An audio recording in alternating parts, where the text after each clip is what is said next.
so much for coming by to this week's Lunch and Learn, or this month's Lunch and Learn. Today we're going to be focusing on asset underwriting, and I want to make this very clear. So a lot of the times people will come up here, they'll present, they'll run you through everything. I want this to be interactive. I want y'all, if you see something on the screen that you have a question about, it's a live Q&A. I don't want to do Q&A at the very end, questions that you might remember, so please, I want this to be interactive. I'll be walking around, interacting with people throughout this, so please, again, stop me if you have a question. Let's work through it and see what we can do. Quick question for everybody here. How many people are current real estate investors in today's market? How many people have invested in real estate in the past? Okay. Do we have, if you are a realtor, wholesaler, anybody like that, raise your hand. Okay. And who is here for a free lunch? Understood. I appreciate the honesty. Awesome. All right, so we're going to run through a lot of different things today. Just to make it very clear, when we talk about underwriting, we're talking about asset underwriting, not loan underwriting. They're very much one and the same, but today we're going to be focusing on borrowers, experience, rehab budget, and the physical property that y'all will be reviewing. So here's a little quick table of contents. We'll have a quick introduction about me, who I am, why I should be standing up here and talking about these things. We'll be reviewing the profile investor and what that looks like on a case-by-case basis.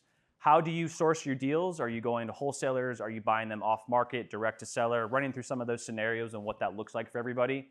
Deal or no deal? How do we determine if we have a viable property that you should actually go ahead, put your money up and interact with and go flip or turn into a rental property? Very serious thing. Deal examples, we'll actually be running through a live deal that we funded personally last week here at the FlipCo office. It's in Pasadena, so we're going to run through a live deal so you can see the real life scenario that we have. And finally, how does FlipCo apply these practices with all of our borrowers? So we'll be running through that as well. So, a little bit about me. My name is Mike Kennedy. I'm currently the Vice President at FlipCo Financial. I was born in Texas. I moved to New Jersey when I was 3. I've spent 15 years there, and I've been back since for about another 12. So, very familiar with the Houston, Texas market. I've never lived anywhere else in Texas, so very familiar with this area. 4 years at FlipCo Financial. I started exactly September 7th, 2021. I've been here for 4 years. Don't plan on going anywhere, so I'm super excited to be here today with y'all to talk about this and what we do on a day-to-day basis. A little bit about my background. So I started out crazy enough as a RE/MAX realtor. I absolutely hated it, I'll be honest with y'all. I still have my broker's license, but it is not something that I typically wanted to do. I quickly moved into the investment side. Anybody heard of a company called New Western Acquisitions? So I worked for them for 3.5 years. Why that's important? Well, I got started that way. I was able to see exactly how people wholesale deals. Whether you like New Western, love New Western, don't look at their deals, understanding the deal flow and the title process about how many deals are moving in Houston's market and how we've analyzed those deals was super important for me and how I got my feet wet. From there, I then moved on to a home investors franchise. Anybody know the We Buy Ugly Houses, the Cavemen? So I invested in one of those franchises. We were doing about 6 to 8 deals a month, flipping every single time, and then I was then going out, meeting with the seller live at the kitchen table, bringing a contract, trying to get them to sign live. I would then go and meet with the general contractor that we had on our team. I'd be project managing from start to finish, and then I was the realtor that listed that property on the back end. So I really got to see every part of that process, every heartache, every problem, every good side of it, and also I had my own money invested in that, which changes everything. Wholesaling, of course, you're just slinging properties. Once the property closes, your hands are off, and it's very much a good luck approach. It is what it is.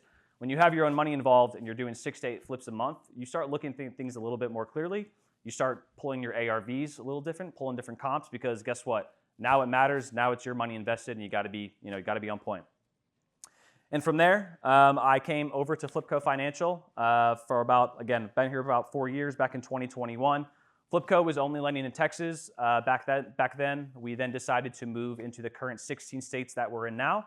So I got started here going pretty much, I was literally jumping on a plane, taking the FlipCo flag, you could say, planting it in the ground, pretty much being like, we're here, we want to lend here, and our product really excelled in every market as well. So again, currently in 16 states, a majority of where we lend, Texas, Florida, and then that SEC kind of Bible Belt that we lend. That's a really hot spot for us, the Carolinas, everywhere like that. Currently what I oversee here at the FlipCo office, so I do all the underwriting. So I have 3 underwriters that we've hired within the past 90 days. All are doing an incredible job for us. They're all in this room. I don't know where, but if you're an underwriter, raise your hand. There they are. There's my guys. We have a full draw team. So every single draw, every single construction dollar that comes in and sent out is being processed by Mr. Jacob Arizolo and as well as Melinda upstairs. So super, super important. We are actually looking at every single project and we're doing it virtually here. So something that we do all in-house. And third, inevitably, we don't touch on this much, but it's something that like I'm comfortable and open to talking about with y'all because it's inevitably part of this business. Guys, the reason why we're gonna talk about these things today and why it's so important is because inevitably deals will go wrong. Whether you comp them wrong, your wholesaler didn't disclose something to you, you undervalue a property, or your rehab budget that you thought was 20 grand turned into 65, you're losing money, and then the inevitable sometimes is we have to foreclose on properties. It's a tough scenario. We really try to be a partner with our investors and we try to limit that as much as possible, but inevitably that is a part of this business. So I run that division as well. So really, we call it cradle to grave. It very much is cradle to grave. From the time that we originate a deal all the way to that we potentially have to foreclose, we see it all. Fun fact, a little about me. I actually had on here, I am related to Abraham Lincoln through marriage, but I thought that was kind of corny, so I took that off. I do love golf. I'm not very good. I'm fully, self-aware about that, but I love the game. I love the process of it. I love that it's a 1v1 sport and there's nobody else but you out there, which obviously is super frustrating as well. And I love to cook. Any questions about me so far? I said this was going to be a live Q&A. Anything about this? I'm happy to answer anything. No? All right, let's keep it rolling. All right, so first thing that we're going to be looking at is the investor profile, what deals actually require before underwriting even starts. So everybody in this room, for the people that aren't real estate investors or people that already are, you're going to have to make a conscious decision now here pretty soon whether you want to get started or not. Are you active or are you a passive investor? They're two very separate different things. So as a passive investor, you could be a private capital money person who is a silent partner. There's a company who's flipping properties. You have capital that you want to invest to get started maybe, and you're very third party, very removed from the scenario. There's companies like Fundrise. There's REITs where you allocate a certain amount of money. They give you a small return, but it's very hands off and you're not involved in the process. You're going to make a small return. Obviously there's going to be some ins and outs of that, but passive is much different from being an active investor. So a couple things that we're going to be reviewing today is obviously as a passive investor, you're going to be removed from the day-to-day responsibilities. You're not going to be checking in with general contractors every single day. You're not going to be walking in properties. You're not going to be picking out the finishes. It's labor intensive and it costs a lot of liquidity to do that. Your returns, again, are going to be smaller, but you have to decide based off your lifestyle. You have a 9-to-5, are you self-employed? They're two very different things. And y'all are going to, again, have to make the decision for yourself as far as maximize returns and be a little bit more active, or passive and kind of not make as much, which is fine. Either are fine, just completely up to y'all. So as an active investor, this is a much different game, right? You're in the day-to-day, you're in the flow, you're walking a property every single day with your general contractor. Maybe you went out to the property yourself and met with the seller and drew up the contract.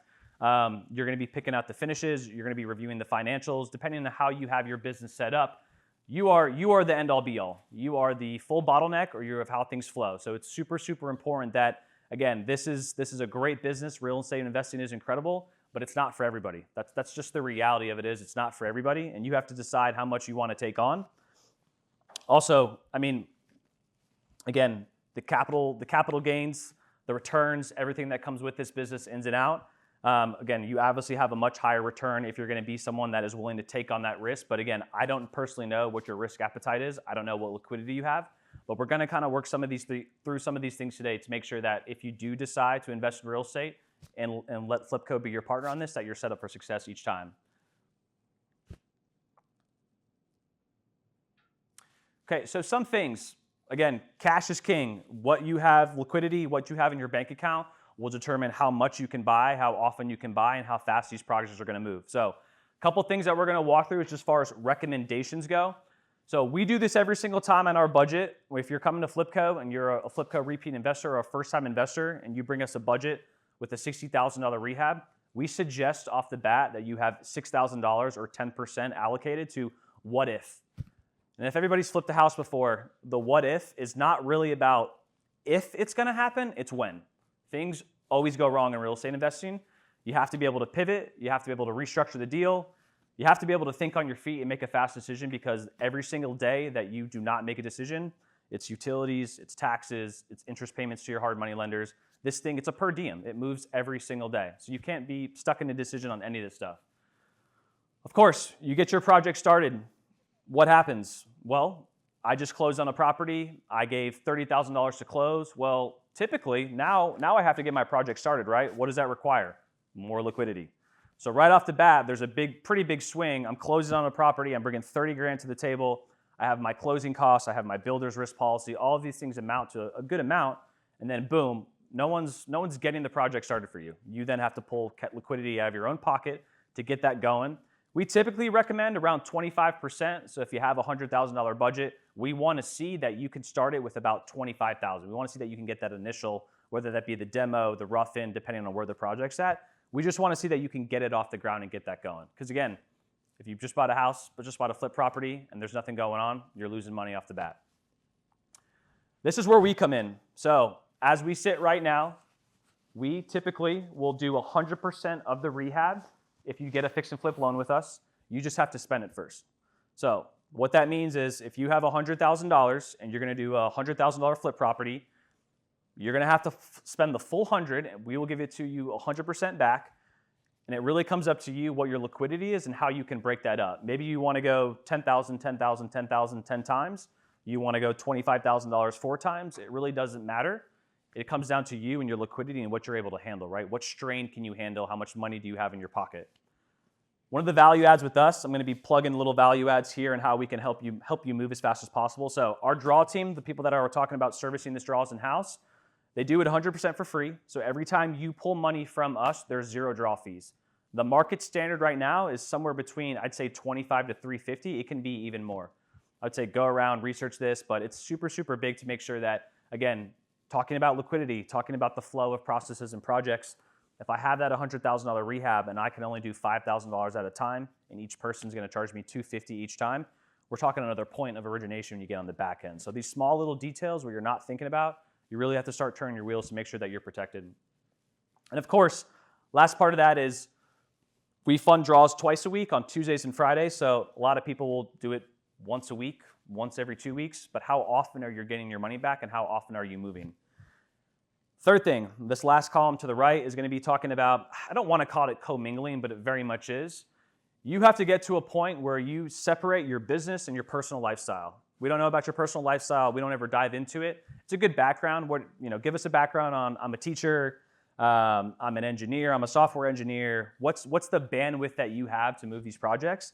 But as well as, this is my personal life. This is the lifestyle that I have to sustain. You have a family, you have friends, everything of that. But then this is my business and making sure that those things are totally separate.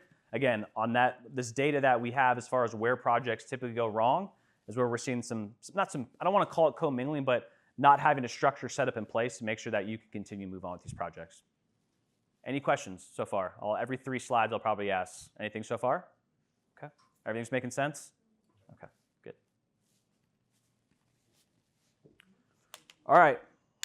Next thing, building your team. Who do you have in your corner? What are they doing and how well are they doing it? Super, super important, guys. So first of all, your realtor. I'm a realtor. Yeah, that can come with a lot of things. Any strictly realtors, brokers in the room? What, 2? Okay, 3? Okay. Forgot Carla. So I have a deal. Wholesaler brings me a deal, or my realtor says, Mike, I have a pocket listing. It's off the market for $250. It's a $30K rehab and it's a $350 ARV. Sounds like a good deal. Show me the comps. My realtor would be the first person you would go to determine your ARV or your after repair value. If you are basing this completely off your end all be all and your realtor is your end all be all for how you're going to move in this project, I'd be a little hesitant with you. I'd say give me a call, give FlipCo a call. We'll do a preliminary look at a deal for you. If you got something under contract, you're going out with the wholesaler and you're like, Mike, I want to see what this thing's worth. Give us a call. We'll look at it. We'll give a nice little prelim look for you. At the same time though, everything in this business is confirm and verify. Again, if you're a realtor, you have to be careful. I'm a realtor myself, so I'll take this with a grain of salt. But realtors make money off what? So if I have a property and they're saying, hey guys, I can sell this for $375 and you end up selling for $325, is that a realtor that you're going to continue wanting to work with? Probably not. Again, realtors make money off closing houses. So what does that mean? That means they need listing agreements, they need listings, they need properties to sell. So making sure that if someone is giving you some data, a realtor, let's double check that and verify that. We're going to go into a little bit later about how we do that, but super, super important because your ROI is totally based off what your after repair value is. That is how you're making your money. Of course, there's some other things. There's the acquisitions, there's your general contractor, and that's what we'll move on next is your general contractor, guys. This is, for us on our end, this is the make or break for a lot of deals. So a general contractor, hey, Mike, I got this deal. It's a $30K rehab. We get in the process and ends up being 65. That's a problem. So how do we mitigate for that risk? Well, I've always said that if I'm going to go with one general contractor, I want to get the cheapest guy, I want to get the most expensive guy, and then I probably want to get one guy in between just to see. I want to have the tough conversations. I want to be asking him, hey, what do you charge? Like I know you charge 20 to 30% markup. What are you going to charge me on this flip? What are you actually going to be making? Having the actual tough conversations with these people to make sure that you're set up for success. So you also know that maybe you got a $50K budget and he's telling you, well, 20 grand of it is my fee. I'm charging you 20 grand out of the $30,000. That's a big swing. Usually the average market is probably going to be around 10 to 30%, something to keep in mind. But again, don't always choose the cheapest. Quality of work will probably be not that great. Most expensive, it's the most expensive. It's taking the most dollars out of your pocket. So making sure there's a threshold for you there. One of the things that I've always done that's been the biggest value add for me in my business, whether it's my flips or even here with our investors, is I tell a general contractor, take me to a property you have right now. Like you have a business, you're flipping houses, right? Cool, okay.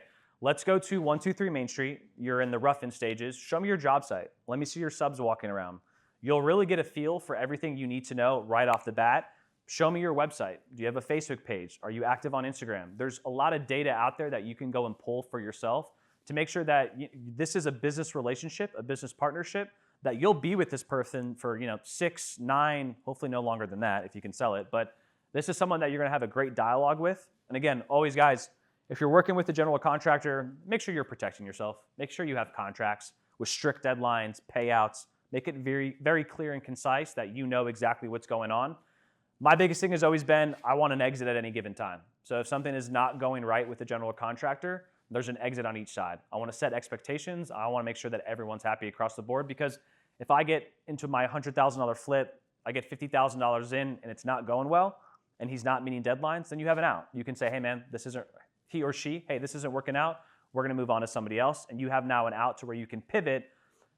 Anything can happen, guys. You can get in a litigation with a general contractor. He could put a mechanics lien on the house. There's so many things that can go wrong on this. So we have to check our boxes, especially when things are like this. So, and again, partners, I don't want to consider a wholesaler a partner, because the reality is once you close on the deal, the wholesaler's like, good luck, man. Like, good luck. Their deal, again, just like the realtor, is to close properties. How they do that, assignment fees and closing houses. After that, they don't care. They really don't. If they were smart, they would say, hey, they would take less of a fee. Maybe they're selling at 80%. Maybe they'll sell at 75%, keep you coming back for more deals. But the wholesale mentality is, let's get it closed and I'm on to the next person. I'm on to the next deal. I'm on to the next investor, which for you just have to check your boxes, Hey, I'm going to buy this house. Make sure you walk the property. Make sure you're not buying things sight unseen. Making sure that they have disclosures. That's another thing, like buying properties on the MLS where there's a seller's disclosure and you're protected compared to buying a wholesaler. A wholesaler is going to say, I don't know anything. I don't know the roof age. I don't know the HVAC. It's very much a what? Confirm and verify on your own end. You have to do it.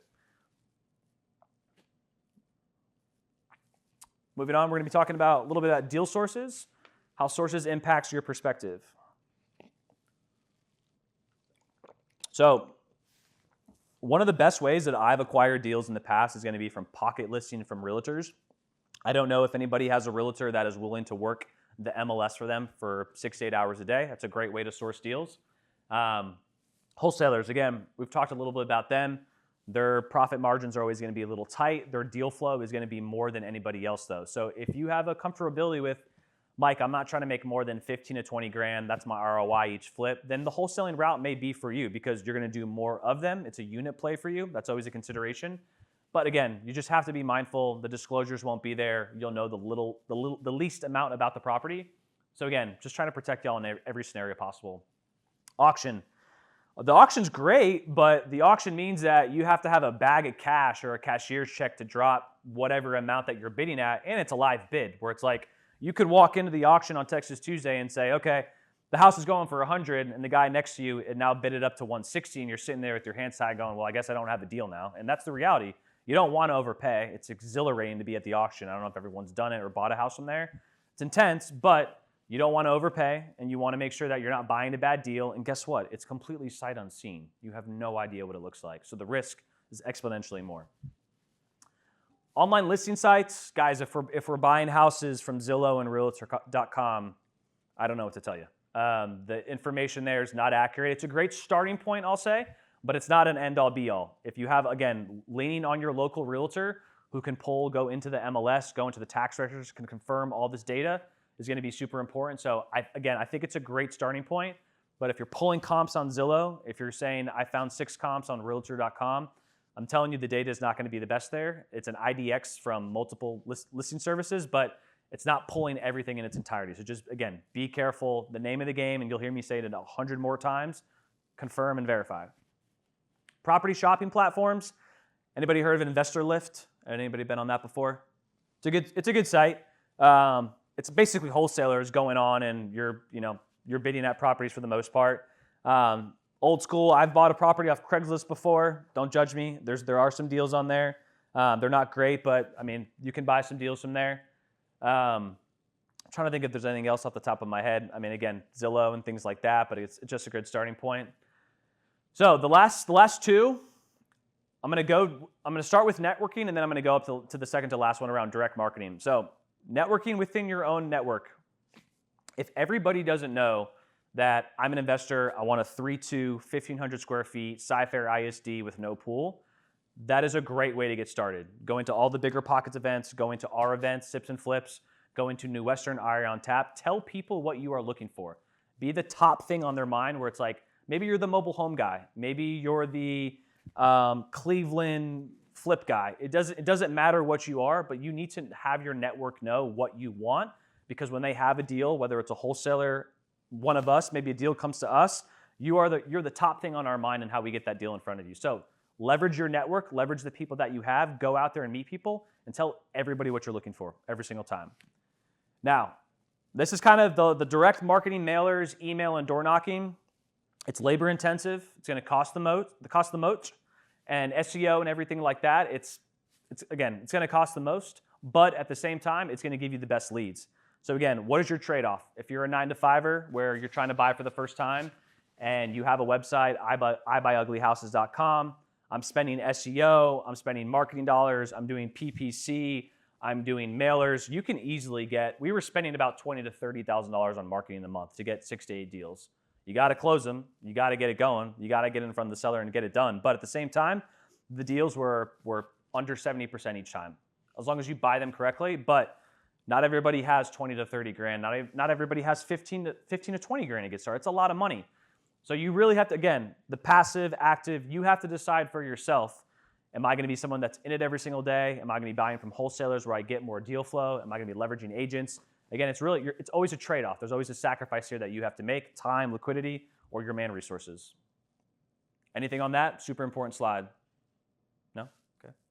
No questions so far? Come on. All right. AI is huge right now. If you're not leveraging it, shame on you. But if you're not leveraging it correctly, even more. Like, the biggest thing with AI right now is what you spit into it, it'll spit out. So if you say AI, Claude, ChatGPT, I have this great deal. It's 100K purchase, 50K rehab, 240K ARV, whatever the case may be. AI will get you there and tell you that it's a great deal because you gave it the numbers that you gave it, but it doesn't have all the details. I'm sure we're going to get to a point where you can walk a house with a camera and pretty much go around and film everything, and it'll spit out a budget for you. We're not there yet. Who knows? But again, AI is great. You just have to make sure what you're feeding it is correct and accurate information. Again, back to the confirm and verify every single time.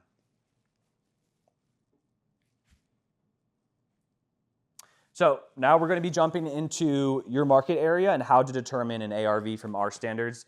Again, I want to preface this with saying that this is our box. This is how we do it. Everybody has their own method to the madness. I completely get that. This has been successful for us and why we have $124 million out in loans across 16 states right now with people that are acting very successfully in those loans. Excuse me. So a couple things that I find extremely beneficial for people like yourself here. So First-time investor, invested in Columbia, South Carolina before. That's not a good starting point for you. You need to know your markets. You need to know, there's that funny saying, crossing the train tracks or the railroad behind this, or once you turn that corner, the neighborhood completely changes. How do you know that? You're here.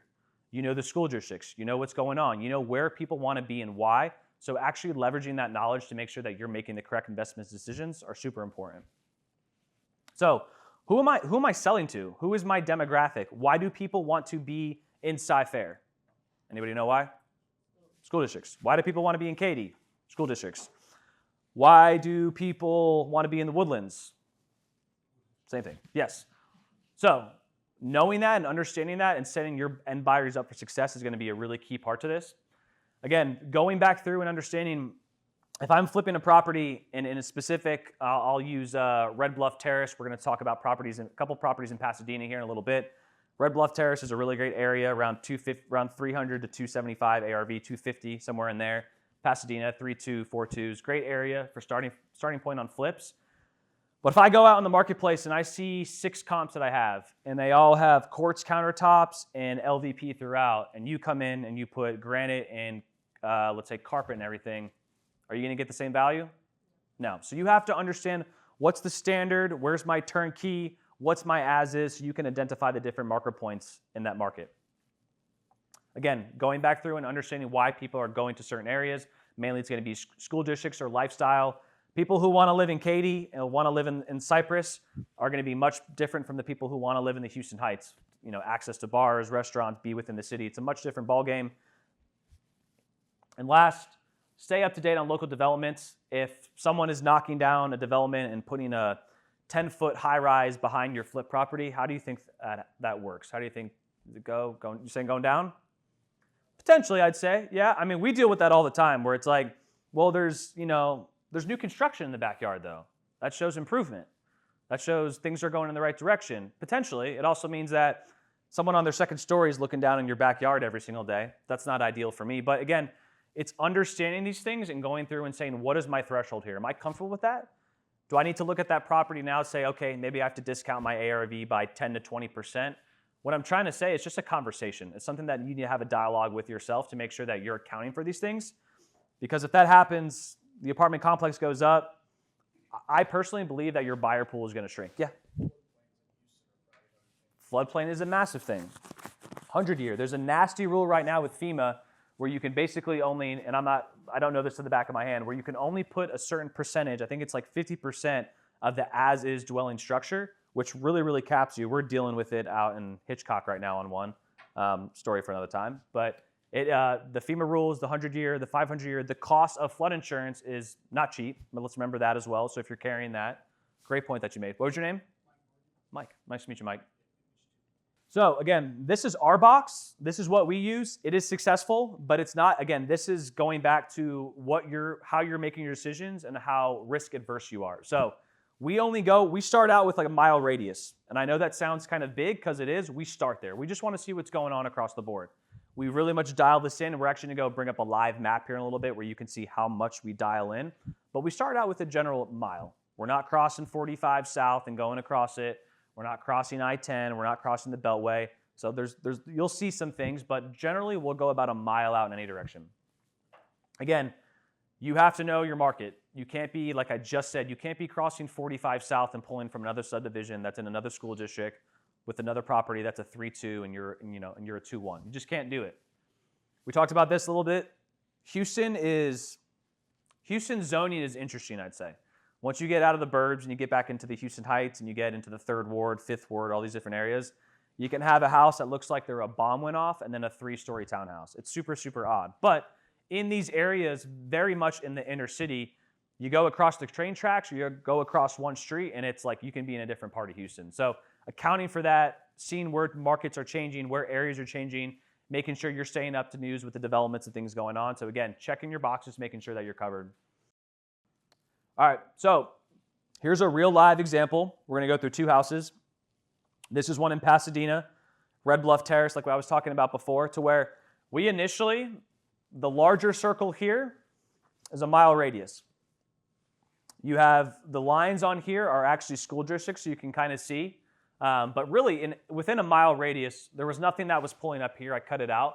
But we had a total of 53 properties. I did cut them out, but there's a bunch of stuff in here, all along here, which again, you have Red Bluff Terrace, you have Pasadena Gardens, you have Revlin Terrace, you have East Pasadena. There's really, within a mile radius, you could be pulling from 4 different subdivisions, essentially.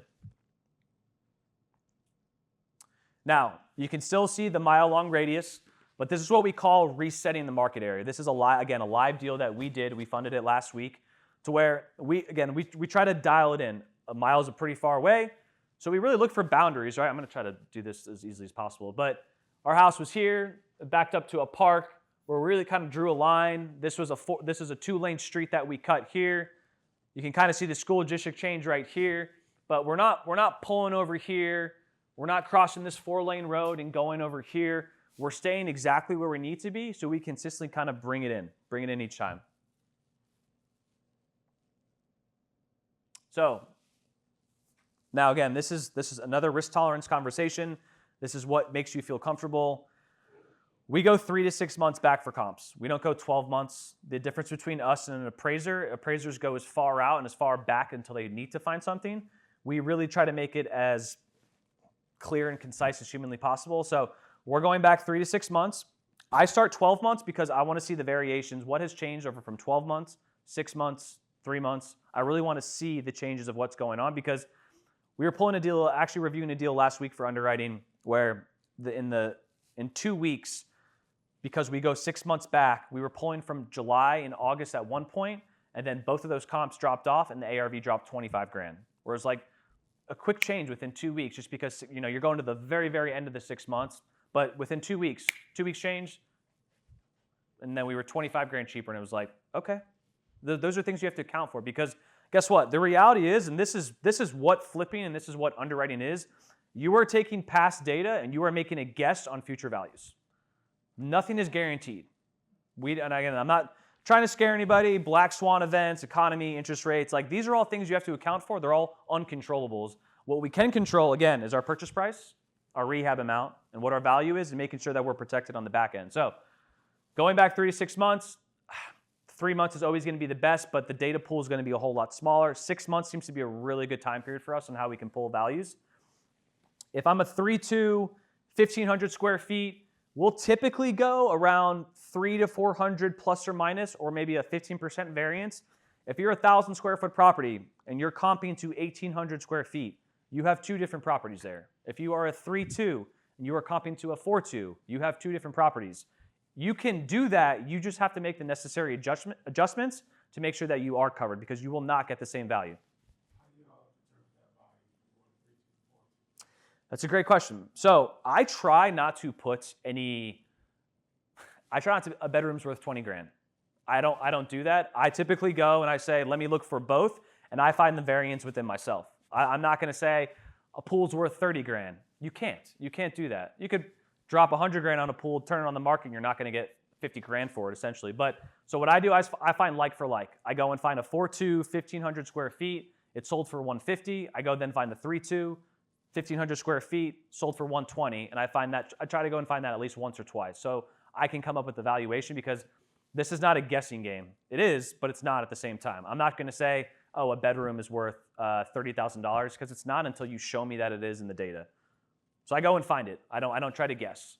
I find like for like though on each of them. Now, that's a great point that you bring up. It also comes back to, we get a lot of funding requests for properties that are on 4 lanes or a 2-lane street. It's the name of the game. It's tough. I get it. On the flip side, it's a lot more difficult to sell those properties. I think we all can agree on that. It shrinks the buyer pool. If you have kids, friends, or family, you don't want them playing in the front yard while cars are whizzing by. They make good rental properties, but just like the question about the 3-2 to 4-2, show me a comp on that same street and what did it sell for? Show me a comp that is just as rehabbed or similar off the street and let me find the variance there. You're not just coming up with values on yourself, well, a bedroom must be worth 20 grand. Doesn't work. Did you have another one? I feel like you raised your hand again. No? You sure? Let's run through it if you got something. I want to look at that one. Again, one last thing here. If we're fully renovated, we're going to be looking for fully renovated properties. We're not going to be comping to turnkey properties. That doesn't make any sense. If it has rental grade, but we're going to be a fully remodeled house, we're not going to be looking for those properties. Last biggest thing is going to be if you see a house that sold for $50,000 more and there's no indication why, and it's an outlier, there's probably a reason for it. Don't hang your hat on that and try to reset the market saying, well, they did it, and it makes no sense within the market. Things get recorded wrong in the MLS. It's not an end-all, be-all. Just be 100% sure about things. All right. So we started with 53. We drew our shape. We kept it within Red Bluff Terrace. We dropped it to 31. 31 to me, and again, just a little key here, the green is active properties that are on the market that are not sold. And this is from HAR. This is the MLS. The red is what has sold, and the orange is what is currently under contract, either option pending or pending. So some of that stuff we'll definitely bank on as well. So we say 3 comps. We can do 2 sold and 1 pending. We can even stretch it for 1 sold and 1 pending. Just the LTV has to make sense. So again, getting the box smaller and smaller and smaller. We're at 31 now after we created our shape. Then we added a square foot adjustment, right? We're talking about the 15%, 300 plus or minus. We're going back through to make sure that we really want to look at as much data as possible to start, but then we want to dial in as much as possible as well to like how many properties do I want to look at one time? For me, if I'm looking at 53 properties and I'm trying to go through everything, I get lost in the sauce. I want to be in the 15 to 20% range. This was 23, but you can see how smaller and smaller it gets and how much better the data gets as you go. So FlipCo, what they want to see, typically, like I said, 3 comps. We can go 2 pending. 2 sold, 1 pending. We'll even stretch it and go 1 sold sometimes, but instead of lending up to the normal 75% LTV, we're only going to go up to the 70% LTV. So we're going to get a little more conservative if we don't have the same amount of comps. We're typically going to go, again, this is different evaluation methods, whether you're an appraiser, they'll make adjustments. We'll typically be going by a price per square foot. So we're trying to find 3 comps, averaging this price per square foot, multiplying by our square footage and coming up with an ARV. We're always going to lean towards the conservative approach, not the best case scenario. So again, if you have 1 comp that sold for $250 and everything else sold for $215, we're really going to rely on that lower data set because we don't want to hang our hat on that one to be the best case scenario because typically it's not. That's just the reality of it. And of course, we talked about the busy streets, the 4-lane roads, close to commercial. If you have the auto body shop in your backyard and you get home every day at 5 o'clock and you're hearing the cranking of everything, like that will limit your buyer pool. Are you right across the street from the school? I'm more biased on that as far as that can help you or it can hurt you. If your child is going to that school, I'm sure it's great. But if it's not, then you have 50,000 cars on your front lawn every single day. So again, just considering things of where you're at and how it might affect the buyer pool on the back end. Of course, if you have a pool, you want to comp towards properties that have pool. If you have a 1-car garage, you want to find comps that are 1-car garages. You don't want to be comping houses that have 3-car garages. The goal, the name of the game, is to find like for like comparables. This is just a really clear-cut breakdown of, for us, what is going to be sufficient and non-sufficient. We've gone through all of this, but I'm just going to run through it really fast. So, of course, closed sales within the last 6 months. We want to be within a 1-mile radius to start, but then we're really kind of coming into as secular as possible. Same story type. If we have 1 stories, we want to be comping to 1 story. Same with 2 stories. That 15% square foot variance, same bed bath count, similar age. This is super big, and I'm curious on how y'all kind of look at it as well. A lot of these houses we get are 1950s, 1970s, 1920s, 1930 builds, and then we talk to our clients and they have comps that are 2022 builds. It's like, can't do that, but we can make adjustments for that. That I can understand, but again, be careful if you're a realtor, if you're a wholesaler, whoever, your AI agent, whoever is running properties, we typically try to go 30 years. Again, if it's a 1950s, 1920s, we'll stretch it as much as possible. And it also matters if I have a 1910 build and my property is getting $300,000 and they're going to the studs and doing every single thing new, that's a different conversation. But again, our typical rehab average right now is around 40 to 50, where they're not going down to the studs. They're not doing electrical, plumbing, HVAC, rough-ins. They're very much doing interior and exterior cosmetic rehabs. Super big part here. So rehab essentials, identifying the gap between the property's current condition and what and what finished standard comps represent realistically. So this is kind of going back to the point of if all comps, you look at it, have a new roof, quartz, LVP, new light fixtures, new plumbing fixtures, waterfall, prefab, white shaker cabinets, and you decide to come in, keep the old cabinets, don't do new pulls, no electrical fixtures, carpet, and you decide to do a $1.25 laminate and everyone else has $3 LVP.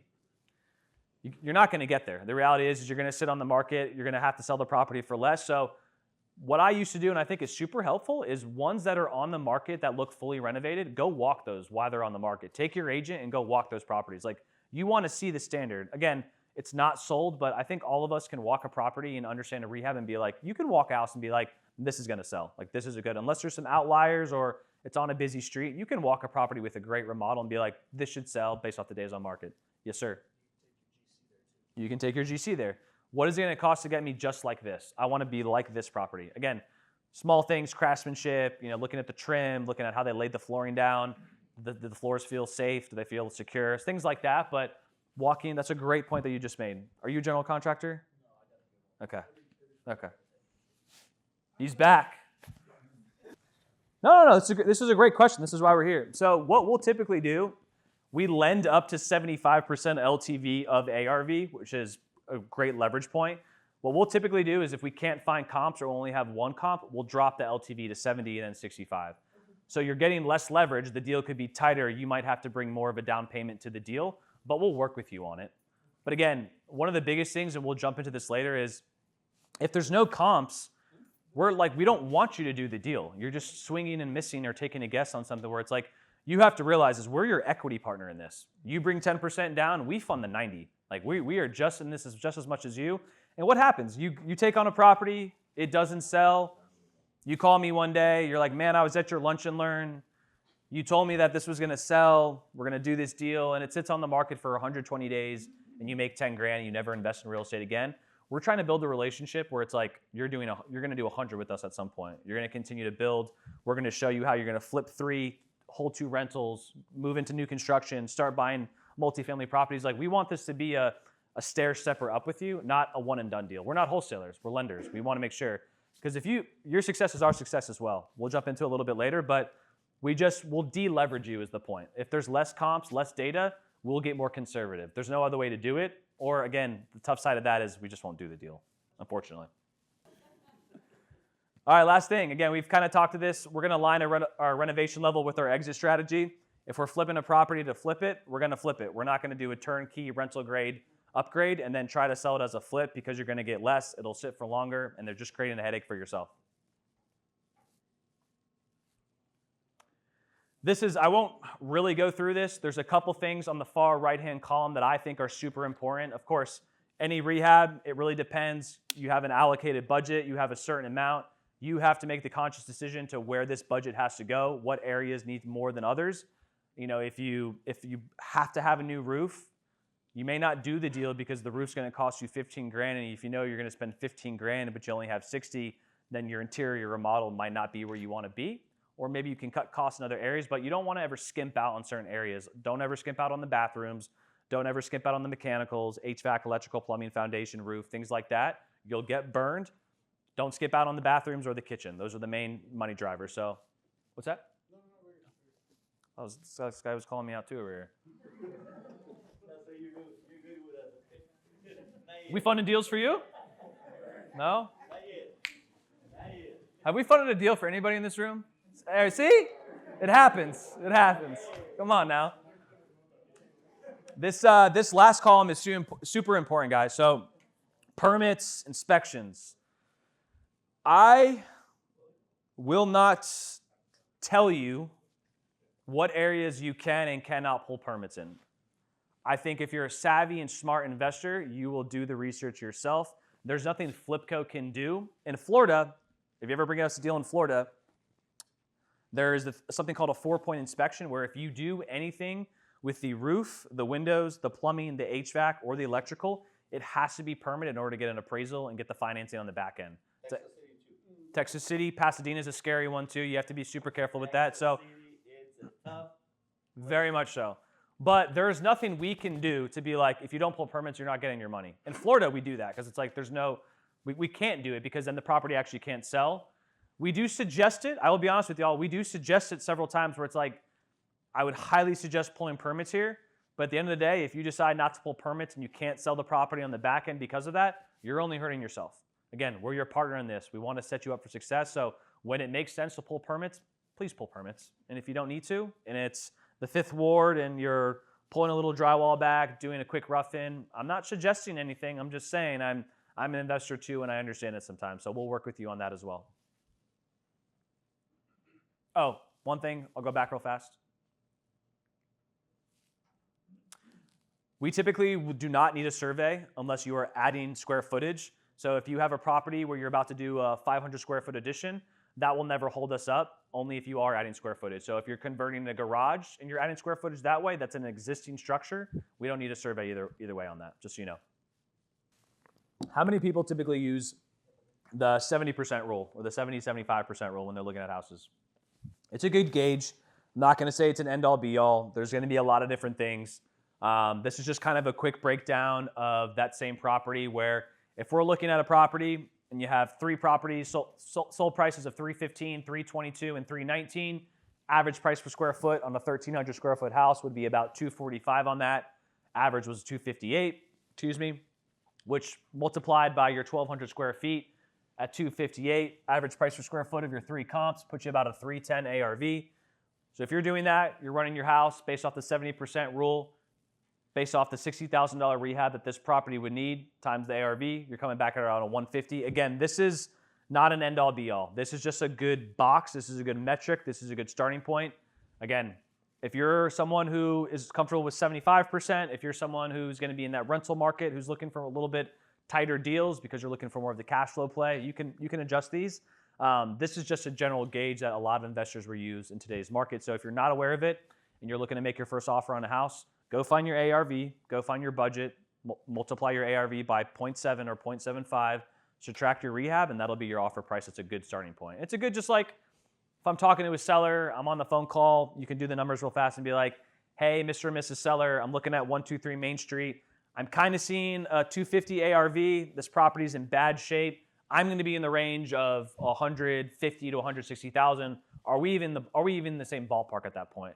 You'll waste a lot of less time having that conversation with sellers, wholesalers of where you're at on your numbers, because at the end of the day, it comes down to what they're going to sell it for, whether the seller wants to sell it for 175. I think every seller in the world is going to tell you, well, my house is worth 180. It's like, well, I'm not paying it. I'll pay you 160 today. I can close in 2 weeks cash. FlipCo Financial will be my hard money lender, and we're going to close in 10 days. Real deal example, and this is not one that we rejected, this is one that we funded. I want to make that very clear. All right, house in Pasadena, Texas. This person came to us, they wanted to do a fix and flip, so they're going to sell the property. It was a single family. Property structures that we can do, single family 1 to 4. We can kind of dabble in the 6 to 8 range, but we get a little less confident in that. We really want to deal with duplexes, triplexes, quadplexes, and single family houses. This investor came to us picking this one up at 92.5, estimated rehab about 60. The borrower told us that the house was going to be worth 215. We're a 3-1, 972 square feet. Our ending square footage and bed bath count was a 4-2 at 1272. So this is something super, super important that I want to run through real fast with y'all on this exact scenario, a real live example on what the cash to close and what liquidity would look like if you came to FlipCo Financial and wanted to get a deal funded with us.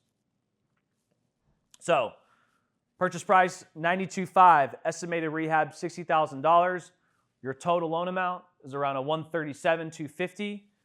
The cash to close that you would need in order to close a loan with us for that exact property would be less than $20,000. You'd be at $18,000. That strictly is your cash to close number with FlipCo. That is not your title closing costs. I want to make that very clear as well. That is the money that you're bringing in order to close with us. Minimum ARV that we had to see on this deal was a 185 ARV. Based off the loan structure, that's the minimum amount that we would have to see in order to keep this deal at a 10% down deal. We lend up to 75% LTV right now at the 185. It was a 74.9. Fits the model, fits the box. And the total cash that we would need to see out of your own pocket is $37,000. For the people that have funded a deal, you know the difference between these two numbers, but we're going to run through it right now. Your cash to close number, or your minimum reserves number, is your cash to close number, 25% of your rehab, so 25% of 60, plus 6 months of the max monthly interest payment. That'll be your cash to close number, or minimum reserves. Again, hard money. It's all about leverage, right? We have a deal that if you had to go out and buy this cash, you're already going to be in the $150,000. You're coughing it up. And that's just your purchasing your rehab. That's not your taxes, utilities, insurance, everything like that. So you can see, again, this name of the game is all about leverage. I can buy a property for $92,500. I can put $60,000 into it. I only need 18 to close it with a hard money lender, and I only have to show them 37. It's not a bad deal. All right. We do this every single time. This is a great starting point. Do this every single time. Take my word for it. It's a simple, simple step. Place the property in Google Maps. Take a look around. See what's going on. You got El Toast Taco around the corner. You got a church. You got Sanchez Auto Electric. But overall, there's some commercial stuff going on. But at the end of the day, you are in a subdivision, right? You're in a subdivision. You're not backing up to commercial. You don't have an apartment complex behind you. You have some things around, but it's nothing directly on top of you that might affect your values, right? So as far as property type and where it's at, good so far. So just checking out the general location, placement of the street and surrounding areas, and then of course the current condition of the property. One really good thing to keep in mind as well as far as Pasadena goes, there's a lot of converted garages. So if you want to go in the Google Maps, and I don't know if everybody knows this, but if you go into Google Maps and you click, it's not live so I can't do it, but there's actually a way where you can change the dates where like you can go back 10 years of what it used to look like and maybe catch like a garage conversion or something was added. So go to Google Maps. It actually will tell you select more dates and you can go back as far as possible. It's pretty cool. So these are just a couple pictures. She was rough. She was a rough property, but we got it done. So, of course, there's some things to notice here. Looks like we did some flooring. Looks like we did some previous updates in the past in the kitchen. Probably some shoddy work, maybe a potential rehab. I love this. We just put laminate over other flooring. That's a great move. Highly suggest don't doing that.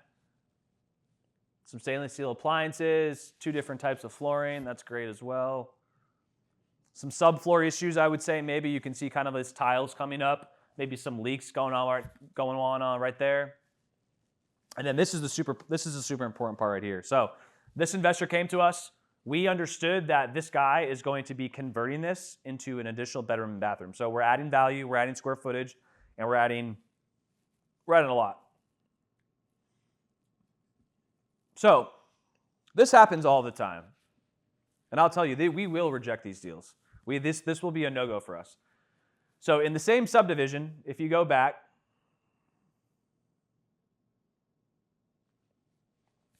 this house right here on the corner, same subdivision, just down the road,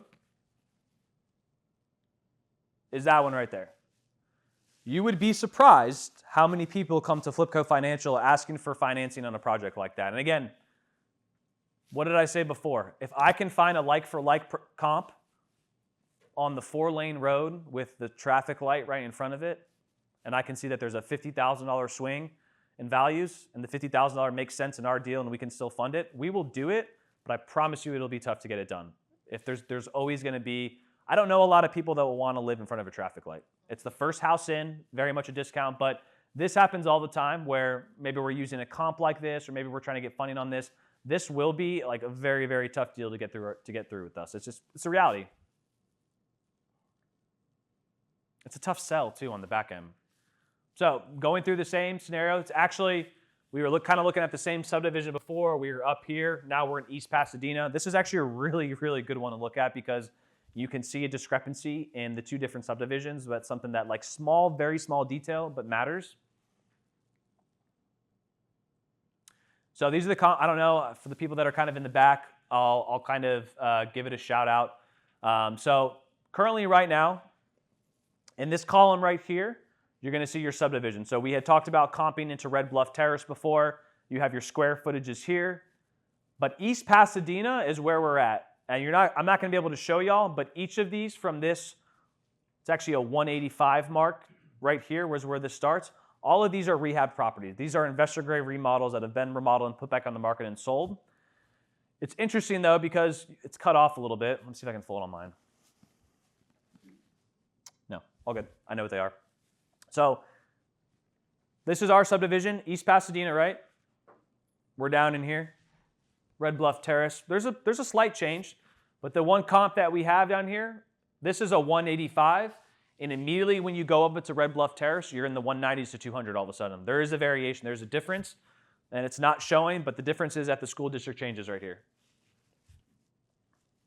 So we looked at this deal, and again, on this deal, we only needed a 183 ARV to make this work.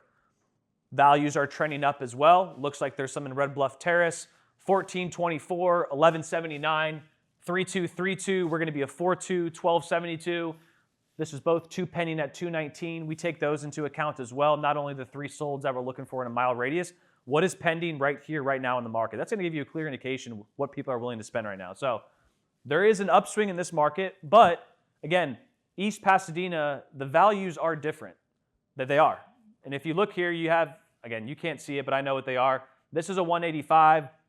This is a 185, 185, and it jumps to 190. So we got this deal done based off the conversion, the added square footage, the $60,000 that was going into this. But we were on the conservative end of this because we are in East Pasadena. I'm sorry, East Pasadena considered a Red Bluff Terrace. There is a difference, and we will account for it.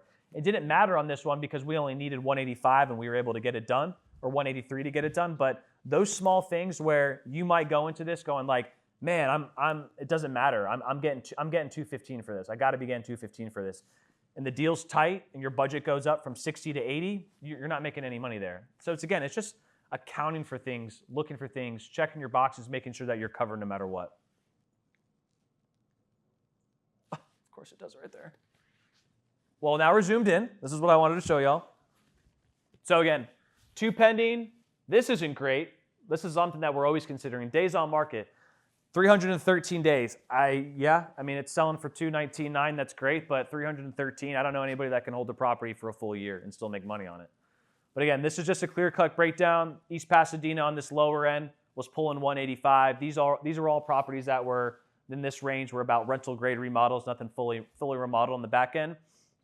But you can see there's not anything in East Pasadena, and there's also just not a lot of data as well to prove that. But at the same time, Red Bluff was tapping out at 219. These are both 219, fully remodeled houses in 2 different subdivisions within less than a mile. There's what, a $20,000 difference in variance there. Just something we want to account for to be 100% safe. Rehab review, again, on this specific one, this is kind of a high-level review. We had a carport conversion, we had foundation repairs, the subfloor, and this one also had a financing contingency for about 10%, which is what we'd love to see. I don't know if anybody's seen our budget, but this is exactly what it looks like. We literally go line by line, and if it says, countertops for $5,000, we want to know if it's quartz, we want to know if it's granite, because it does matter. So when we're asking you for details on these things, it's again because it's a rural partner, and we want to make sure that you're set up for success on the back end. Red flags, especially on this one. Those photos weren't that great though. Of course, we go by what you give us, but we will ask for more photos at times to make sure that we understand the true condition of this property, because it really does matter on the back end as far as what rehab is going into it. Also, again, we just want to make sure as your partner that the budget that you have in place is going to reach that value that you're setting for. If you're too light, we'll tell you it. If you're too much, we'll tell you it as well. We really want to try to find that in-between point. And again, if you're funding anything outside of our scope of work, we want to know that as well.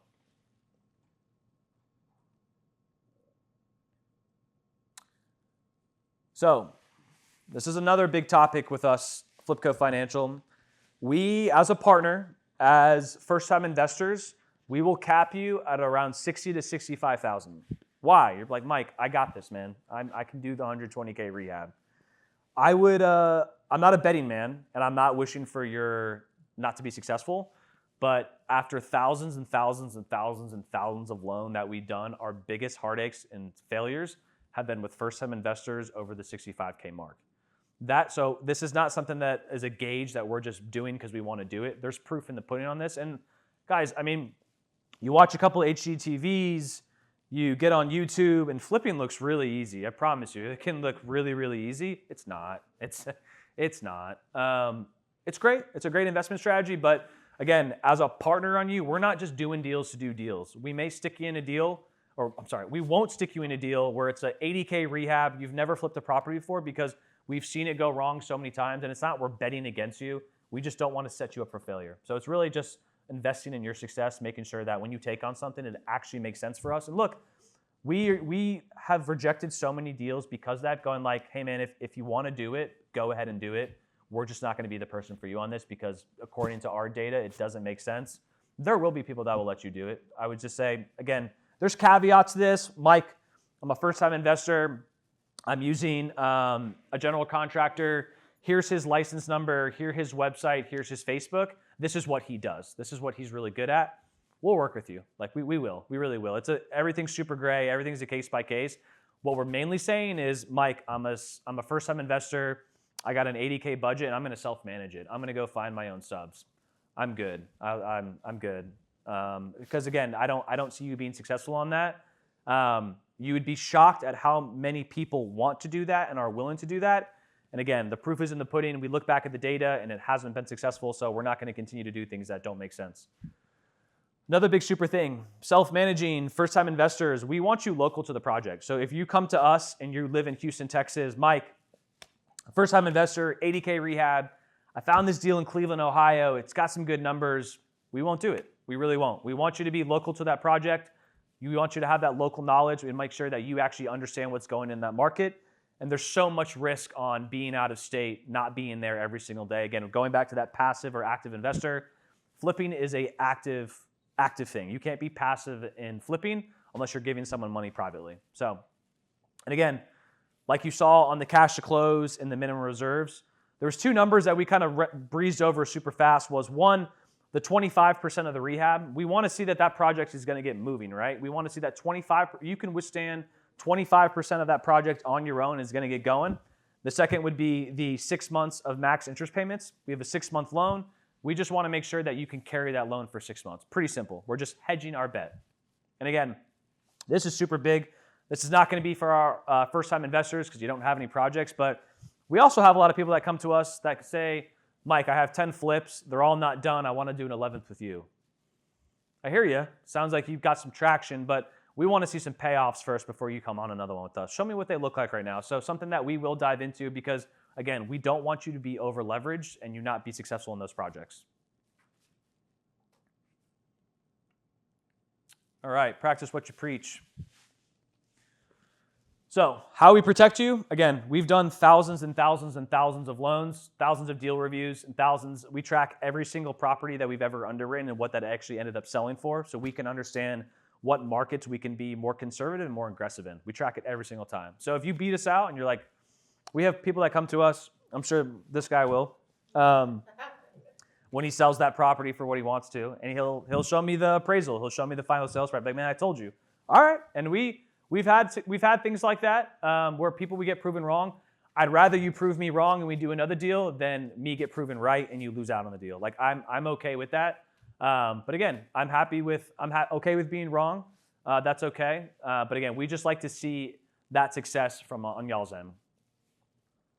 And again, one thing that is super, super important that differentiates us from everybody else is that we are a balance sheet lender, meaning that we hold all of our paper. All the paper that we write, all the loans that we originate, we do not then bundle that up and sell it off to Wall Street. That is a big hard money lending business model to where they do not want to service the loan. When it comes draw time, you have to deal with a third party.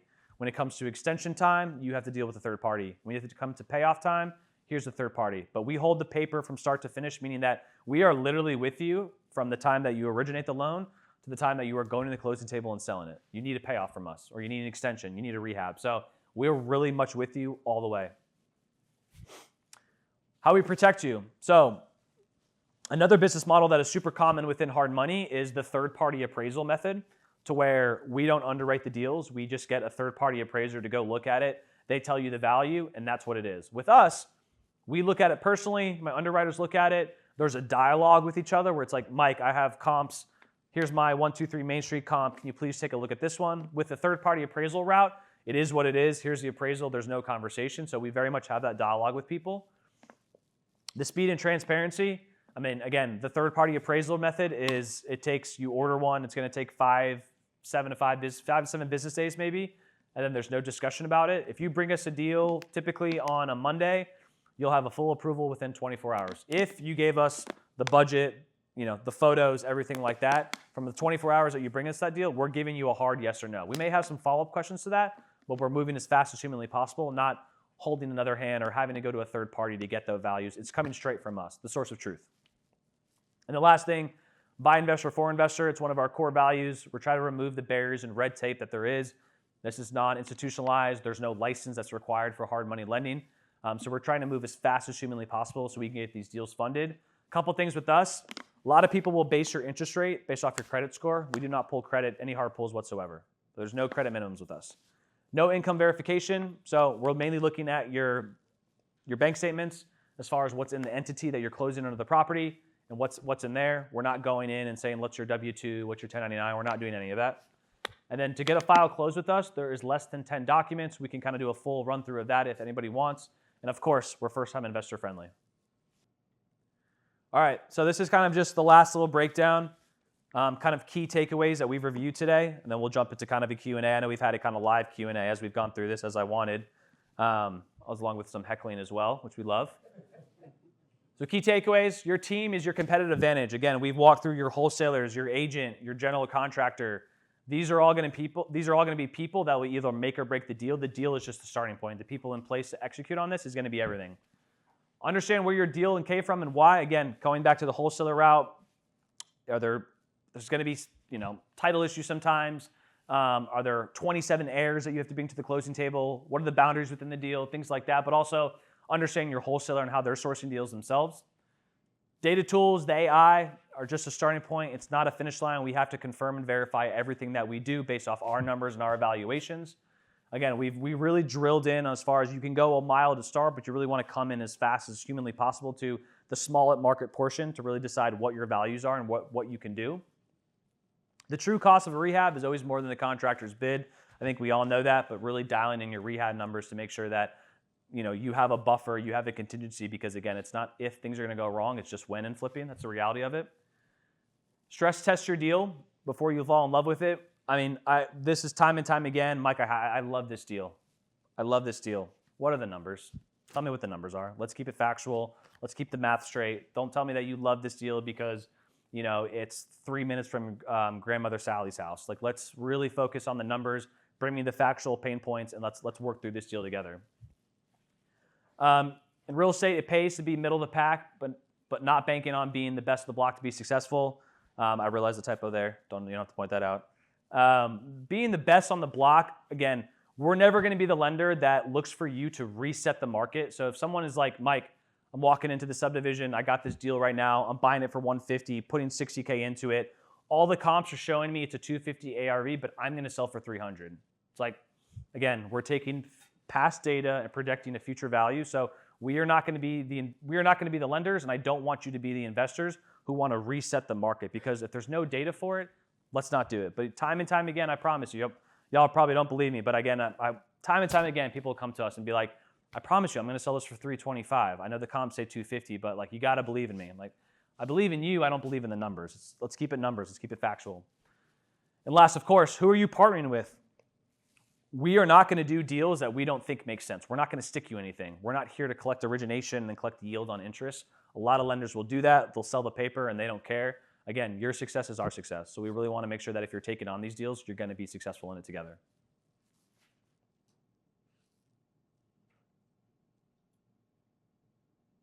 Any questions, comments? That's the last slide.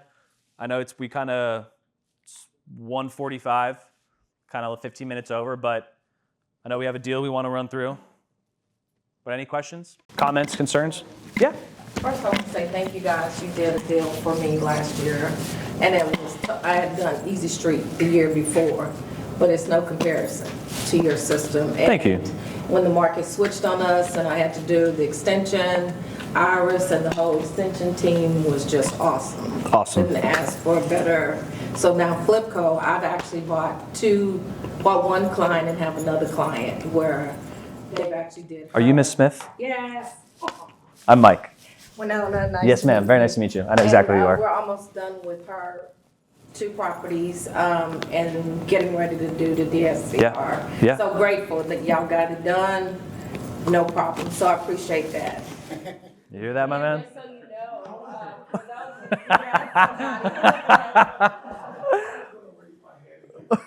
but I actually, I'm messing with you. I learned something new by Yeah. bringing the young lady who needed to get to rehab inherited property. Yeah. I actually got a referral fee that I didn't even know. So Yeah, we do that as well. yeah. So if you know somebody that needs a loan, bring them. Yeah, we'll get you paid for sure. Yes. And so that was very encouraging. How much? But I'm not gonna say. Chill. I'm not gonna say. We'll talk about it after.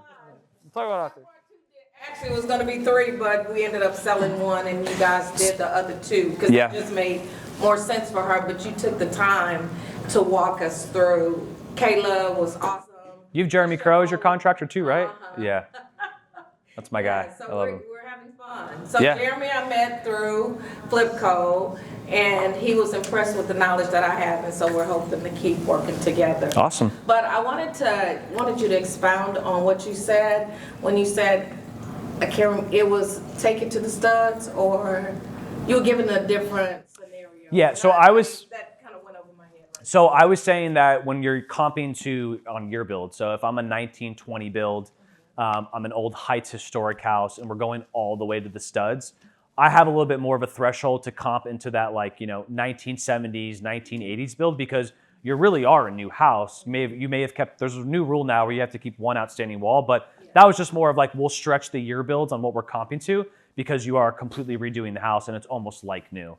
To where it's you're not a 1950 build, you're putting 30K into it, and now you're telling me, well, I'm like a 2022 build, or I'm a 2000 build. That doesn't make sense. But it's just more, the more that you do to the property, the more that we can kind of stretch that year build.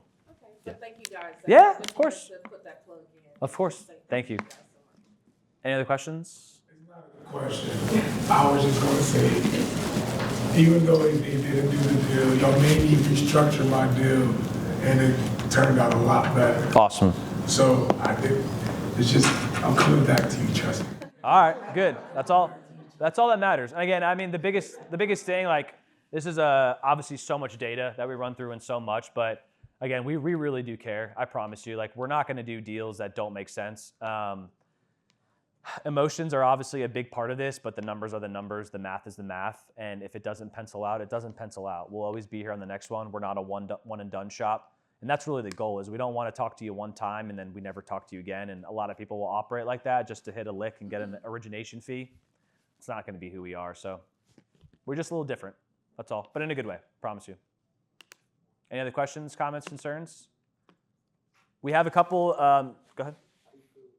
When you're looking to get about a builder's criteria, do y'all have a network of builders? I'm focusing on new construction. We don't do any new construction right now.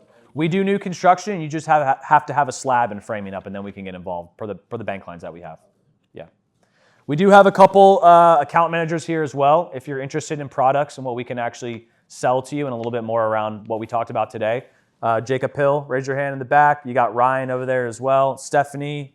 So we definitely have a couple people here that can answer as many questions if you have a couple minutes. So, all good? Thank y'all so much for coming out. Appreciate it. Thank y'all.